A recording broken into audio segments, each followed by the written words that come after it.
Herkese merhaba. Bugün sizlerden gelen soruları cevaplıyoruz. Çok heyecanlıyım. Bakalım bana neler sordunuz. Başlıyorum. Evet. Halil ile başrolünde oynayacağı bir sinema teklifi gelse kabul eder mi? Ederim tabii ki. Çünkü partner olarak güzel bir uyum yakaladığımızı düşünüyorum.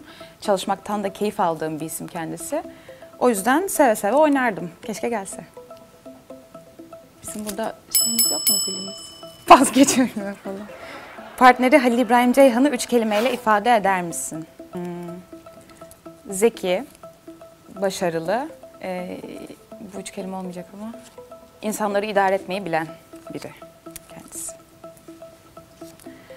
Asla yapmam dediğiniz bir rol ve sahne var mı?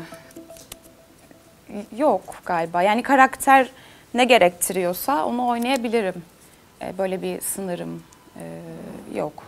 Gerektiğini yaparım diye düşünüyorum, bilmiyorum. Emanet dizisinde oynamak kendisine neler kattı?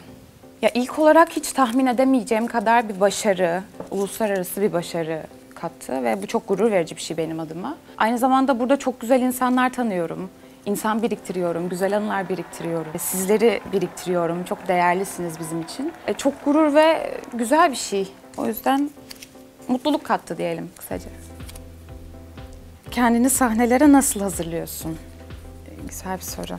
Yani işe başlamadan önce bir hazırlık sürecimiz vardı. O zaman daha rahat bir şekilde karakteri analiz etme fırsatım olmuştu. Fakat bir süre sonra zaten her gün seher olduğum için şu an açıkçası öyle bir ön hazırlık, işte sahnelere hazırlık gibi şeyler yapamıyoruz. Bir de çok yoğun tempoda çalışıyoruz. Öyle bir fırsatımız da olmuyor.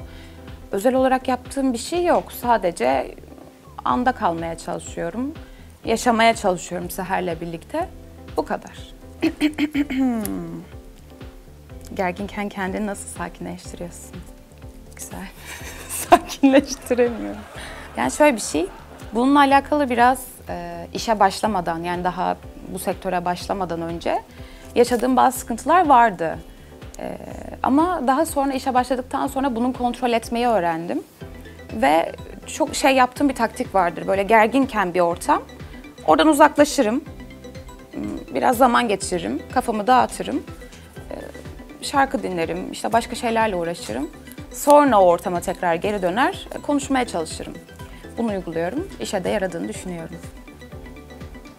Halil'le birbirinize koyduğunuz komik bir takma isim var mı? Yok. Takma isim kullanmıyoruz. Gülmekten çekemediğim bir sahnen oldu mu? Çok oluyor, yani oluyor. En son, ya genelde sahnelerinde gülüyorum. Bu romantik sahneler, işte çok romantikler.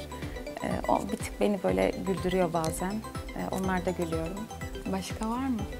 Güldüğümüz, çok güldüğüm. Hep gülüyorum yani. Ben çok gülüyorum sahnelerde. O yüzden biraz zorlayıcı bir şey.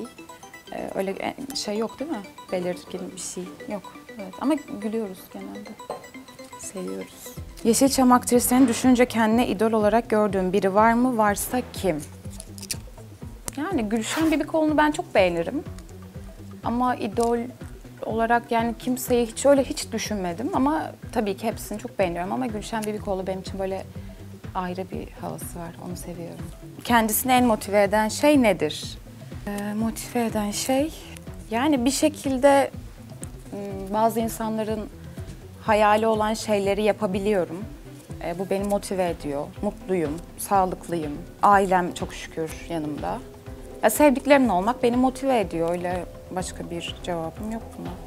Seher ile ortak yönlerin var mı? Var. Yani ikimiz de yardımsever olduğumuzu düşünüyorum. Seher de öyle. Ben de elimden geldiğince öyle olmaya çalışıyorum. İyi bir insan olmaya çalışıyorum. Seher iyi bir insan. Ben onun kadar iyi miyim bilmiyorum. Orası tartışılır. Ama elimden geldiğince iyi olmaya çalışıyorum. Hayvanları daha doğrusu, doğayı ikimiz de çok seviyoruz. Bu güzel bir özellik. İkimiz de güçlüyüz. Güçlü olduğumuzu düşünüyorum yani ben. Onun dışında her zaman söyledim bunu ya. Onun da yeğeni var, yeğenin canından çok seviyor. Benim de 4 tane yeğenim var. Onlara karşı bağlılıklarımız falan böyle tam Seher'le evet Sıla ortak diyebileceğim yönler. Öyle. Ama zıtlaştığımız yerler de var tabii. Bu sezon seni en çok zorlayan sahne hangisi oldu? Oldu mu? Bu sezon. Yok be. Yani olmadı çünkü ilk sezon evet çok ağır sahneler çektik. Güzel zorluklardı. Şu an o kadar böyle çünkü Seher'le artık dediğim gibi iç içe olduk bir süre sonra. O yüzden onunla birlikte yaşamayı öğrendim diyebilirim. O yüzden beni çok zorlamıyor çünkü vereceği tepkileri ne yapacağını az çok artık böyle tahmin edebiliyorum ve daha kolay oynayabiliyorum o yüzden. O yüzden bu sezon olmadı ama ilk sezon tabii ki oldu. Mezar. Mezar. Sıla'nın en çok kullandığı emoji nedir? Dişlek gözlüklü emoji. Onu kullanıyorum en çok. Sıla, seni oyunculuk yapmaya iten şey neydi? Oyuncu olmasaydın hangi mesleği yapardın? Yani şöyle bir şey, biraz maymun iştahlı derler ya, ben öyle bir çocuktum. Voleybol oynadım, işte bir ara resim kursuna gittim. Hatta hocalarım çok fazla böyle güzel sanatlar işte gitmemi istediler. Ona da hazırlıyorlardı beni ama bir süre sonra ben sıkıldım çünkü şöyle bir şey oldu. Yani voleybolda idmana gidiyorsun, koçlar çok sert oluyor. Baktım ki kalbim çok kırılıyor, devam etmek istemiyorum. İçimde öyle bir motive eden bir şey yok. Resimde de öyle. Bir süre sonra yine beni böyle çekmemeye başladı. En son lisede bir edebiyat hocamın vesilesiyle amatör bir tiyatro grubu kuruldu. Beni de aralarında görmek istediler. Ben de hocamı çok sevdiğim için kabul ettim. Öylelikle tiyatroya başladım. Sonra o sahneye ilk çıktığımda dedim ki evet ya, benim aradığım mutluluk bu. İşte her zaman ön planda, göz önünde olmayı seven bir insandım. Ve dedim ki evet, doğru yeri buldum. Öyle başladım. Açıkçası biraz edebiyat hocam sayesinde oldu. Sonraki soru neydi? Oyuncu olmasaydım hangi mesleği yapardım? Oyuncu olmasaydım hangi mesleği yapardım? Lisenin son zamanlarında şöyle bir şey vardı. Avukat olmak gibi bir hayalim de vardı aynı zamanda. Ama oyunculuk olmasaydı o olur muydu bilmiyorum ya. Oyunculuk olurdu. Oyuncu olmak için doğmuşum çünkü. Oyuncu olurdum. Ama avukat da olabilirdim, bilmiyorum. Yine çünkü böyle savunmayı çok seviyorum. Güzel şeyler. Türkiye'de ve dünyada birlikte oynamak istediğin oyuncular var mı? Var. Çok var. Var. İsim vermeyeceğim. Ama var. Ama vermeyeceğim. Totem. Çünkü oynayacağım diyorum, değil mi? Öyle. Var. Sorularım bitti. Evet, çok teşekkür ederim hepinize. Çok güzel sorular sormuşsunuz. Hepinize buradan kucak dolusu sevgiler gönderiyorum. Bu kadar. Bu kadar mı? Tamam.